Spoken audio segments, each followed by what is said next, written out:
Sir आपका mic off है। Excitation energy of hydrogen like ion in its first excited state is 40.8 electron volt. Find out energy needed to remove an electron from this ion.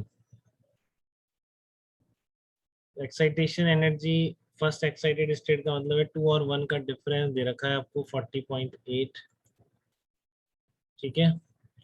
और ये कितना होगा, देखो hydrogen के लिए आपने याद कर रखा है तो सबका याद हो जाता है, केवल जेड स्क्वायर से मल्टीप्लाई तो करना।